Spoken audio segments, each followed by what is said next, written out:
Olá! Um país pequeno, eficiente e que está determinado a vacinar toda a população mais vulnerável à Covid-19 já até o fim de janeiro deste ano. Israel está na vanguarda da imunização contra o coronavírus e hoje eu converso com o representante do Ministério da Saúde, o médico Asher Shalmon, que coordena a campanha de vacinação no país. Dr. Asher Shalom, toda rabá lecha. Thank you very much for being with us. Good evening. So, Dr. Asher, the whole world is struggling now to vaccinate the population, and the international community is impressed with Israel doing so fast. Why, in your opinion, the Israeli program is so successful? It's a combination of being very planned on one hand, and the other hand, flexible enough to allocate the proper populations for vaccines, bring them in, and solve problems on the spot. It has a lot to do also with combination of different governing agencies and bodies, including health authorities, the HMOs, Home Front Command of the Army, police, and many other national agencies which contribute to this effort. And the last thing is we are a small country, and when we are talking about vaccination, it's a big advantage. So it's very easy to dispatch and to ship in a very short time legs. Doctor, how technology is helping Israel to vaccinate the population? Well, I think the most important technology when we are talking about this operation is the electronic system that allow us to run the whole operation in a very coordinated, swift way. So a patient would get a text message from his HMO inviting him to come and to be vaccinated. He could register through internet, through application, through the phone, and there will be a follow-up system, electronic follow-up system that would send him a reminder. And then later when he comes, he's automatically, despite where he's vaccinated, the record of the vaccination would appear first at the ministry, so we know about every individual that was vaccinated, and then it's through the electronic medical record. So actually, when the second dose comes, he would get the text message and an exact reminder when he should show up. And if he's not showing up, there would be a system to track him and to help him and to find out why didn't he show up for his second dose. Now we have also a very strong call center. So the call center helps a lot the public, but it also helps the professionals, the nurses and the doctors, and we are trying to supply answers to problems and questions and to avoid the loss of the samples or any other complications. Is it going on 24 hours a day, the vaccination program? Usually not. It usually starts early in the morning and it goes till late evening. But in most places, we have 350 centers around our small country. We have just 9.2 million residents. But we are still running these 330 or 50 centers. And the basic idea is to allow everybody nearby his home to be vaccinated. For that, we are using all of our public hospital system. We are using all of our HMOs facilities, but we are also using big public, I would say, arenas like sport arenas, shopping malls, stadiums, where we could open a secure, easy to access areas where we would vaccinate everybody despite his HMO. And by this electronic system, he would be properly documented into his HMO. If someone doesn't show up, what do you do with the dose? Well, the point is that is again actually has to do with flexibility. So, for instance, we have a whole system of inviting on the spot first responders, meaning policemen, fire brigades, ambulance personnel, and many other first responders that we would usually call them at the early evening and tell them, go to that town. It seems that we have some extra doses of vaccine there, and you would just entitled to receive it. Then it developed into a situation that even young people which are not yet entitled to receive a vaccine would usually come and try to queue at the end of the day. And of course, if any vaccines are left, they would be vaccinated. Is the vaccine really safe? How do you tackle fake news, doctor? Well, we know from Pfizer studies that it is quite a safe vaccine, but I have to tell you now, after vaccinating more than 1.6 million people in Israel, that we hardly saw any major side effects. Only, I would say, mild issues like some pain or some short while fatigue, but hardly anything dramatic. I don't think we even had one case of anaphylaxis shock, and we don't have any case, of course, of mortality which is related to the vaccine itself. Too much fake news saying that vaccine is not safe enough? Well, fake news is a problem all over the world. There are still many anti-vax movements to convince the public not to be vaccinated. And we are fighting it. We are fighting it first by transparency. We are not hiding anything. Everything is open to the public. Second, by a strong media campaign and a good public diplomacy, where we are showing on all channels, both radio, but as well also electronic media. We are presenting the exact data about the vaccine. And I would say, and the senior physician usually come and speak in simple public and explain both the advantages and the risks.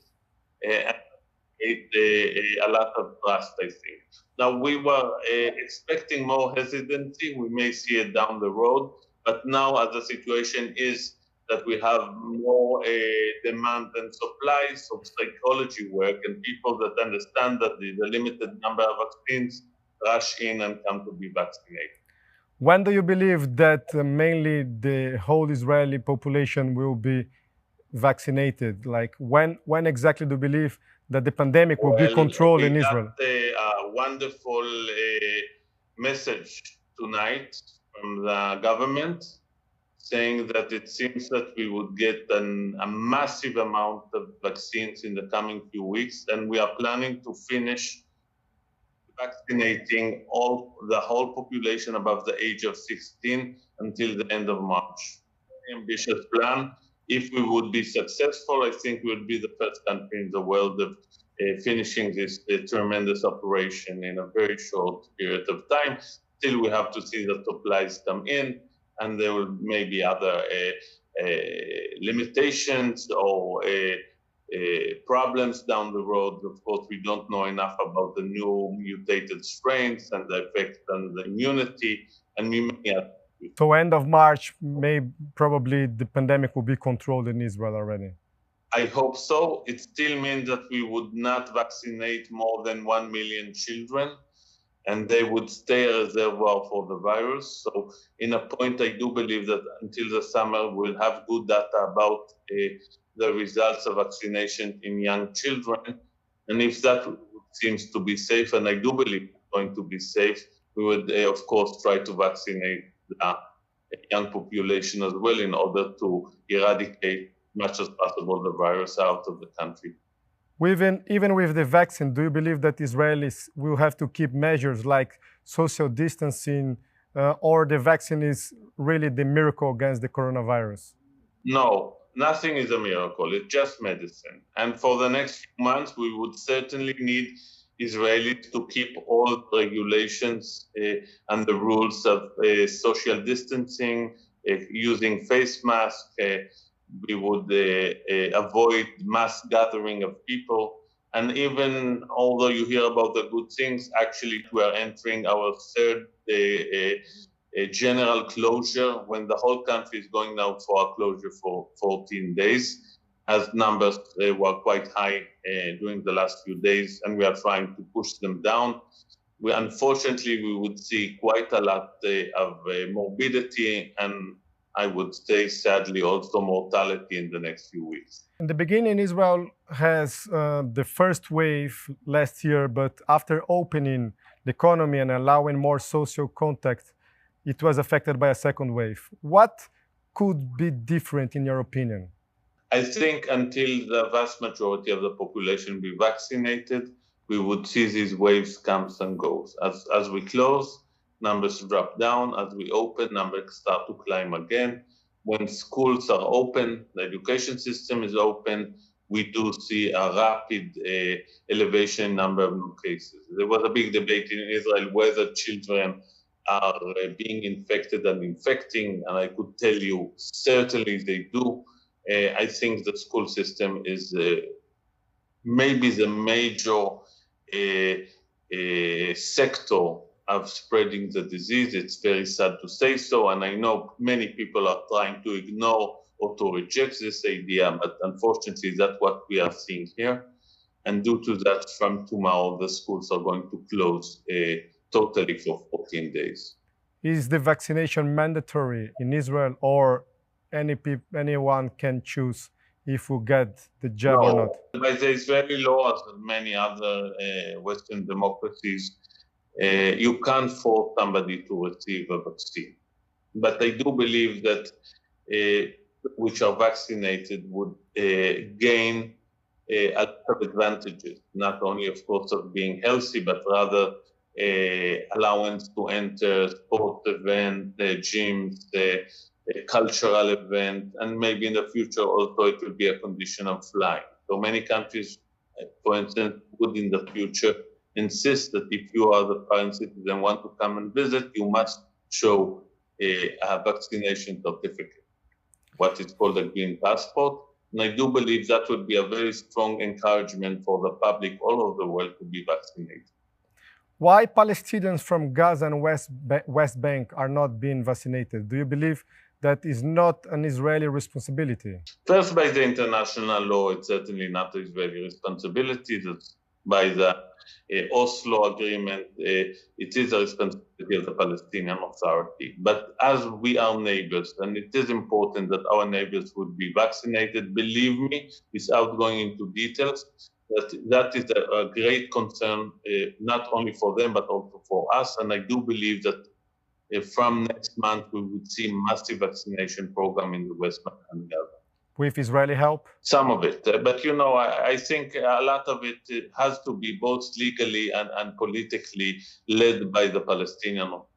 I would not like to patronize them, but we have good contacts and we do discuss it on a daily basis, and I do believe a solution will be there.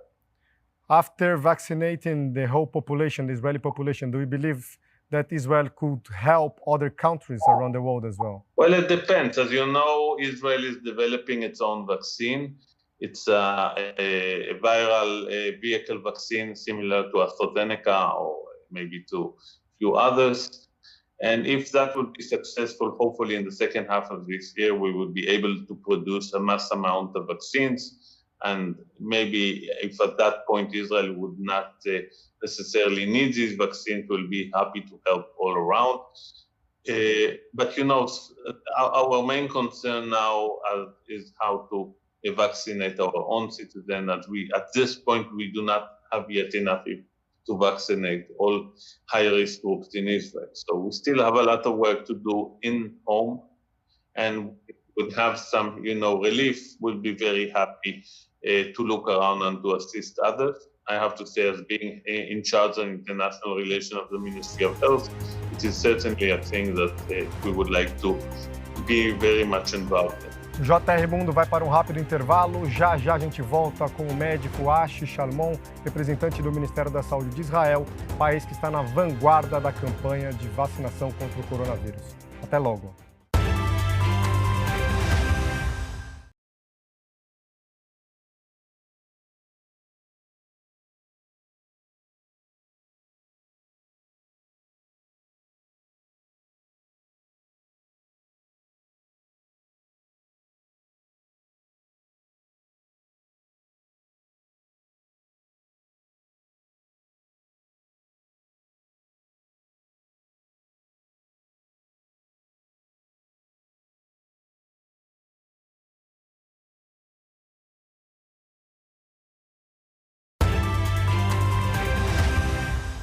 O JR Mundo está de volta. Hoje nós conversamos com o médico Asher Shalmon, representante do Ministério da Saúde de Israel, país que está na vanguarda na campanha de vacinação contra o coronavírus. Doctor, what would be the Green Passport app that could help to open parts of the society as soon as possible? Well, the Green Passport is a complicated term, and it has to do also with international and bilateral agreements between countries. The assumption is that somebody which is carrying a green passport would be allowed to enter other countries with no isolation or quarantine. And of course, we could talk about different populations. The most obvious one is the population of people which were vaccinated, but of course we are talking about people which were had recovered from COVID-19, or maybe also population of people which has a very high load of antibodies by serology test. It's still a big discussion, and it's not necessarily that all of these groups would be included in a green passport. I do believe, for the simplicity of things, at the end, the green passport would be widely used for people which would have an authentic proof of being vaccinated. There are many discussions, both political and ethical, as well as technical, how to create this type of passport. You have to understand that this passport is not only a vaccination certificate, but rather a kind of an authentic document that should be and could be recognized anywhere on earth. Even if Israel can control the pandemic as soon as possible, many other countries will struggle to do it, at least during this whole year. So does it mean that borders will not be fully open? I think it would take many more months till border would open. And I think it would take maybe a year or more till we'll see aviation, traveling, and services somehow moving back to normal. And I think it would take many, many months till we would big public events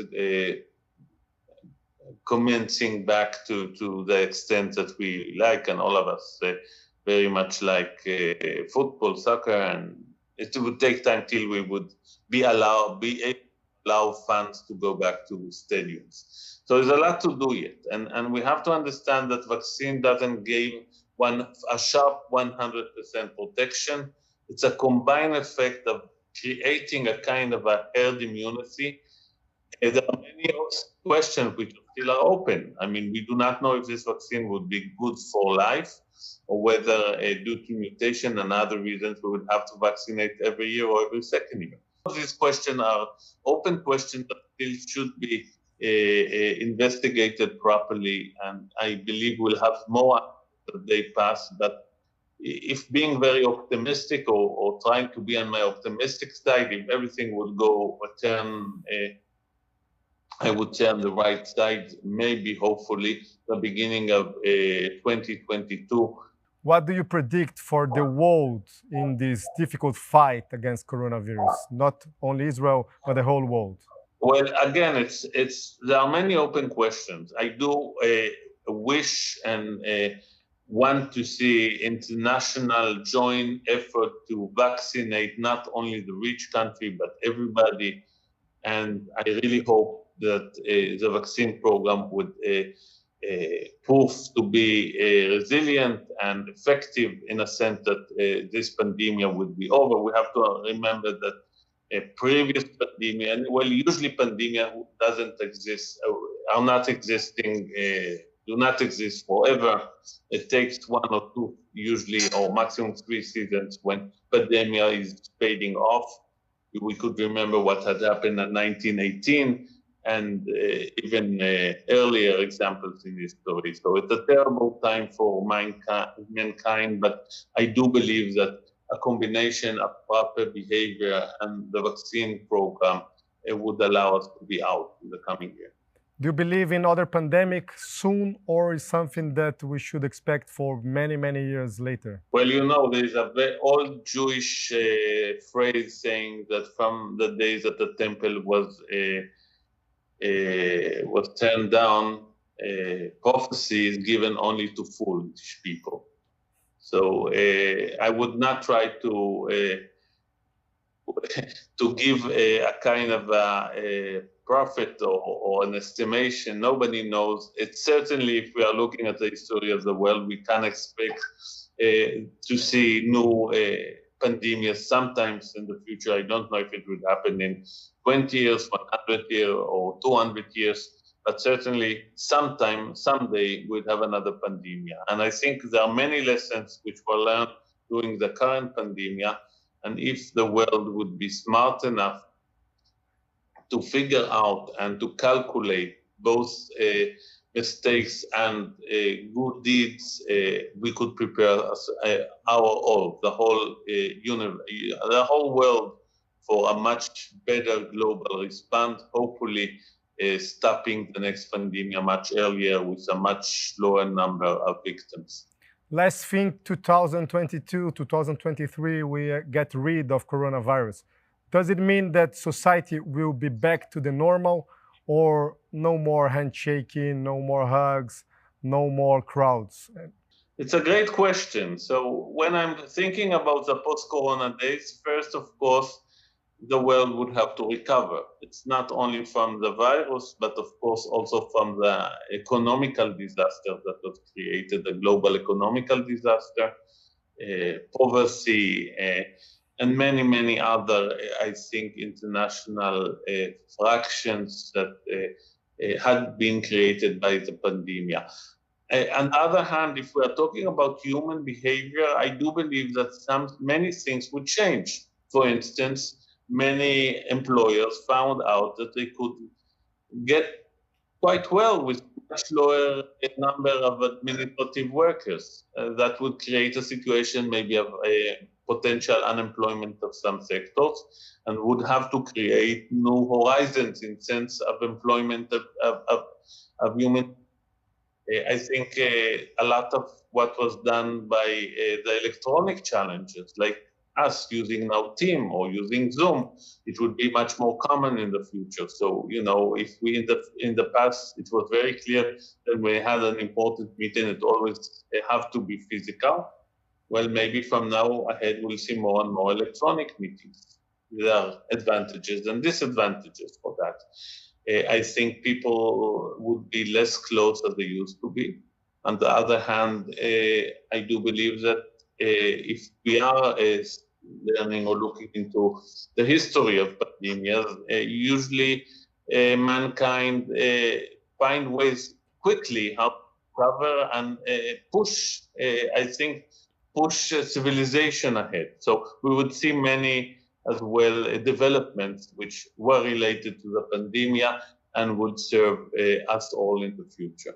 Back to the Israeli vaccination program, when do you expect to start using Moderna vaccine? Well, we got today the first 100,000 vaccines of Moderna, and million more are on the way, and we have to see exactly how it's going to work. There's also a new issue with Pfizer, as it seems that Pfizer is going to equip us with a much higher number of vaccines early. So we would have to see exactly how to plan that. So last question, what kind of advice do you give to those that are resistant to get vaccinated? If you can't get a vaccine, and it's a very slim minority of the population, it's mostly people who had developed severe anaphylactic reaction in the past to vaccines or to medication. These people are not being vaccinated now. Again, people which are immune compromised may be vaccinated, although their immunity would not necessarily develop to a full extent. So what I would recommend this subgroup of people is to be very careful and to continue on keeping social distancing for a while. Thank you very much, Doctor, for your interview. Toda raba lecha, kol tov lecha. And I'm wishing Brazil as well as the world a successful operation, a vaccination, and really, hopefully next year everybody would be over it. Hopefully. O JR Mundo fica por aqui. Nós voltamos na próxima semana com mais uma entrevista especial. Lembrando que o programa vai ao ar todas as quintas-feiras, às 7h30 da noite, na Record News. E também você pode ver e rever o programa em todas as plataformas digitais da Record TV. Obrigado, você que nos acompanha.